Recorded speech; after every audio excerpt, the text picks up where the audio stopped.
I am so sick of the media portraying alcohol as a coping mechanism for life. It is actually quite bothersome to me. I've always noticed this, but just recently I lost my job and I've been watching a little bit more TV, I will admit.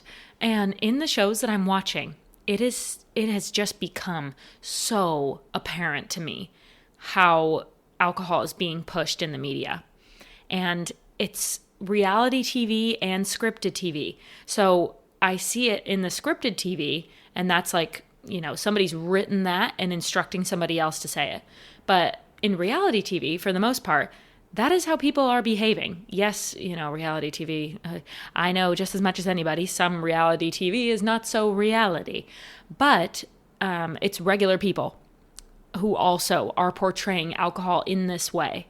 So in today's episode, I'm just going to break down some things that I've noticed and talk about my frustration a little bit with just how I'm seeing alcohol portrayed in the media. It is very impactful to society, and I wonder if we stopped portraying alcohol like it is right now, would our society have a different relationship with alcohol?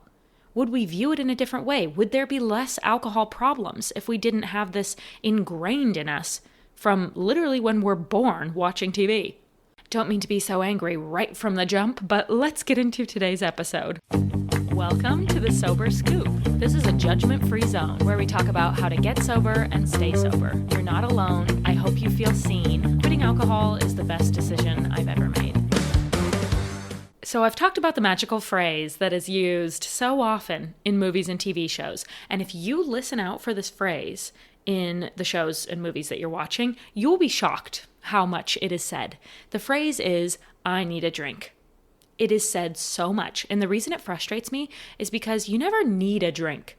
You can really want a drink to numb what you're going through, deal with a frustrating situation, make yourself feel better. You can want a drink as much as you want, but you never need a drink. And people use the phrase, "I need a drink," in the media all the time. Have you ever seen Yellowstone? That's one of the scripted TV shows where they drink so much to deal with their issues, and they're constantly saying, "Oh, I need a drink. Pour me a whiskey. Like something crazy just happened. I need a drink." Drinking is associated with sadness, frustration, stress, negative emotions. Drinking is how you cope with negative emotions. That is what is taught to us in the media. And just that kicker phrase, "I need a drink," is more impactful than I think people realize. It is teaching us that that is what alcohol is used for. The media has a huge impact on society in general, not just this specific issue, but any trends that happen on TV and media, the fashion, the body image and health. Different body types have been popular during different times throughout human life. Like curvy bodies were in, and then it was like the 90s waifish supermodel was in, and I don't like body trends. That's a whole other conversation. But the media and celebrities and people who are on our TVs impact all of those things. The fashion, the body image, and our relationships with alcohol. Truly, how we use alcohol and how we live life with alcohol is taught to us through the media. So I just finished watching Selling Sunset and Selling the OC. It's a reality TV show about real estate. That's what I was trying to say.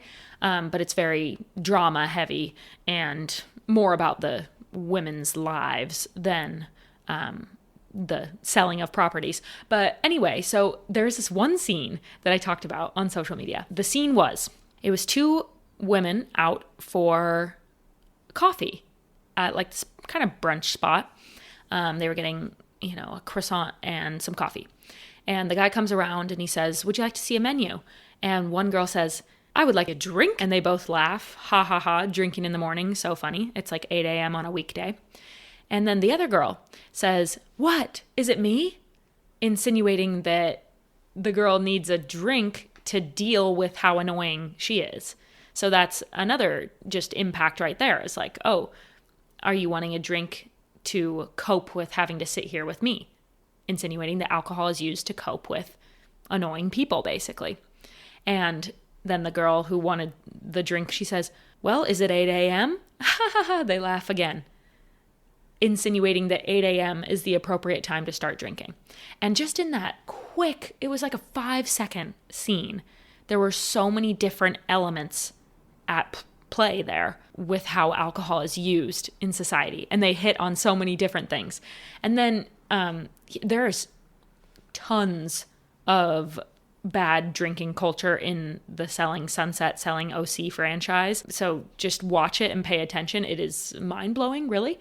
But I watched Selling the OC, and this one was even worse with how they drink alcohol and how it's portrayed in the show. There's so much drama, there's so much negativity, there's fighting, there's arguing, and constantly it's, I need a shot, pour me a glass of wine, I'm not even talking to you until I have a drink in my hand. All that sort of stuff. It's constant. And Selling the OC was so overwhelmingly about alcohol that that's the one where I started to get frustrated. Typically, I'm like, okay, whatever, this is the media, this is how it is. But it got to a certain point in Selling the OC where I just said, this is actually crazy. And I think people think it's funny.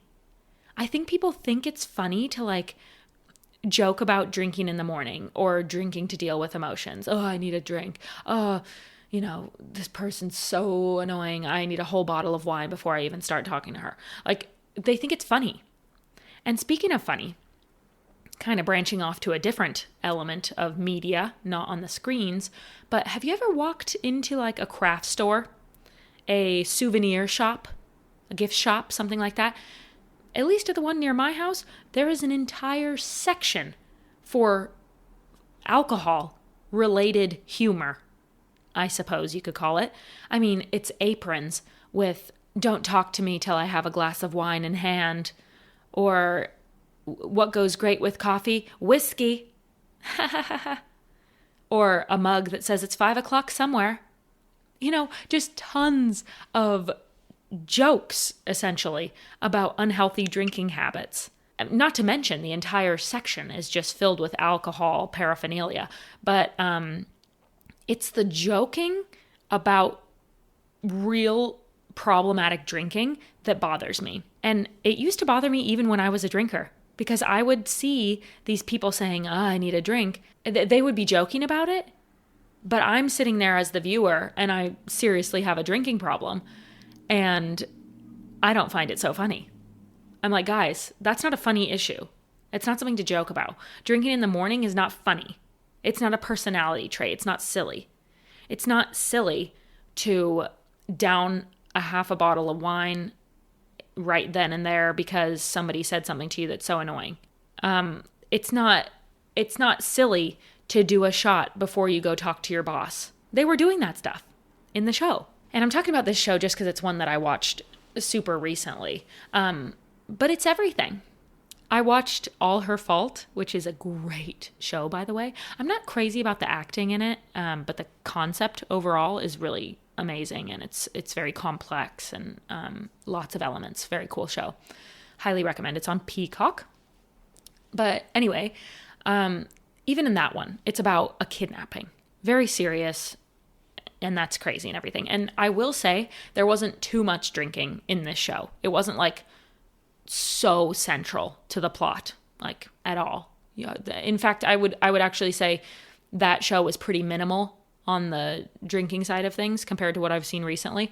But there was one scene where, it's the classic, I'm so sad and so just impacted by this. Obviously, these are the parents of a kid who's been kidnapped. I mean, it's horrible, unimaginable, just horror that they are going through. But it's just that classic scene that you see in movies where they are just crying and so frustrated, and they go over to the alcohol cabinet and they open it up and they uncork it and pour a drink and slide it over, and they just both sit there with their heads in their hands and they're sipping their drink just to get through life. And although you're probably thinking to yourself, well, that's justified. I mean, They just went through the most terrible, horrific thing. They can do whatever they want. And sure, yeah, they can do whatever they want. But all I'm saying is that right there, being in our movies and stuff, being in our TV shows, it shows society that drinking is for sad times. Drinking is to get through heartache. It's to manage stress. It's to make your emotions and feelings melt away. It's not for celebration and hanging out with friends. I mean, there's some of those scenes pictured in movies too. But it's so heavily portrayed as a coping mechanism for life. Alcohol is for helping us get through the hard parts in life. And that is how you develop a drinking problem. That's how I developed it. I went through a hard time, really hard time, and I drank to get through that. I learned that alcohol works as a coping mechanism, and I never looked back. Then, once I got through that hard time, I drank for any minor inconvenience. If I had a work meeting, I was pre-gaming it. I was pouring Coors Light into a coffee mug and sipping it during that meeting. If I had a job interview that I was really nervous for, I was drinking. If somebody annoyed me, if I had to hang out with somebody that I didn't like, I'd show up tipsy. I mean, any minor inconvenience, sadness, frustration, any negative emotion whatsoever, loneliness, for example, any negative emotion that I felt, I drank to get through. I learned that alcohol works as a coping mechanism, and that's how I developed a pretty awful drinking problem. So the media's portrayal of alcohol and how it should be used has a bigger impact than we think. And constant exposure shapes what we view as normal. So even what I just said there about like, oh, well, it's justified because their kid was kidnapped and that's obviously just horrible. That's justified. But whoever even taught us that alcohol is for numbing emotion? Like, because it's repeatedly shown in the media as something that you consume to deal with sadness and negative emotions, we have just shaped that as normal and justifiable. What if that never existed? What if it was never shown on TV as something that you drink to get through sad times? What if it was only shown in the media for celebration, only for a food and drink pairing, one glass of wine with your steak? What if it was only shown like that? Would we still have the insanely high numbers of alcohol problems in our society? Would so many people struggle if that's how it was portrayed in the media? Who knows? The deal with emotional avoidance, if you will, is that we never learn the skills to actually deal with our emotions. And I learned this in sobriety, as many of you probably have as well. Because I drank to get through every emotion that I ever experienced, I had no idea what true emotion felt like or how I would deal with those. So once I got sober, I remember around day 30, once my pink cloud wore off, I remember I got really, really emotional. I made a video about it because everything just hit me. Real life started to set in. And when something frustrated me, when something sad happened, when somebody died, when I got laid off, like whatever, when unfortunate things happen in life, I realized I'd never dealt with those before in adulthood. I drank to get through everything. And so it's almost like you're a toddler again, just relearning how to deal with emotions. And it can be even the most minor things. A slight frustration, a slight annoyance that I would have cracked into a drink to deal with in the past. You have to learn how to face those. And the emotions can be overwhelming. But it's important that we learn them. And that is what I keep telling myself, is that is how we were designed as humans. We were not designed to drink away all of our thoughts and emotions. We were designed to feel. That's why we are unique creatures. Humans are very complex creatures, and we are supposed to feel happiness, sadness, stress, anxiety, joy. Like, we are supposed to feel all of those. That's how we were designed. So it's actually quite exciting in sobriety that we get to experience all of our emotions and not drink them away. It is an adjustment, though. And that's what I always say. Like, you are literally a toddler. You are learning how to be frustrated. And I think about this, like, I think I lashed out a little bit in the beginning of my sobriety, like at that day 30 mark. I had a very short fuse because I hadn't yet learned how to deal with the feelings that I was experiencing. I usually would just drink them away. So all of this was new. And I was just learning from square one. I had a short fuse for my boyfriend that I was with at the time. I feel bad about that. I would get frustrated really, really easily. And that was unique to me because I think I was a calmer person when I was a drinker because I would just drink everything away. If my boyfriend bothered me, if he said something, if he did something, instead of bringing it up and discussing it or lashing out like I did in the beginning of my sobriety, when I was a drinker, I just drank it away and didn't say anything. And I was a pretty calm, mild-mannered person. But that's not healthy. It's not healthy to drink away all of your emotions. So I had to kind of, the pendulum swung. I went too extreme. I was lashing out. I was reacting really strongly. I was crying a lot. Like, I went way too emotional, and then the pendulum kind of swung back and I just evened out. And now I would say that I am pretty mild-mannered and I have good control of my emotions. I have impulse control, and it's a very powerful thing to be in control of your emotions in life. And it's a joy to get to experience all the different emotions. Happy, sad, everything in between. I feel all that. And that's something really special in sobriety. We don't need to drink away every emotion that we have. Our emotions are quite beautiful. So anyway, kind of a little bit of an all over the place episode, but just the Selling OC and Selling Sunset shows just made me like realize truly how impactful the media is on our view on alcohol in society. And it's just crazy. Watch those shows if you want and write me about your thoughts because, wow, it's a lot. It was too much in those shows. But if you watch any show, any movie, look out for the words "I need a drink" and just people drinking to get through things. It's like it's just customary in TV to include a scene like that. Aren't we bored of it by now? I've seen enough of those scenes where people are drinking to get through things. Let's mix it up a little. It's redundant. So anyway, it's actually crazy how they portray alcohol in the media. Will it change? Who knows? But we'll see. Thanks for listening to today's episode, and I hope you have a good one. I will see you for the next episode. Bye!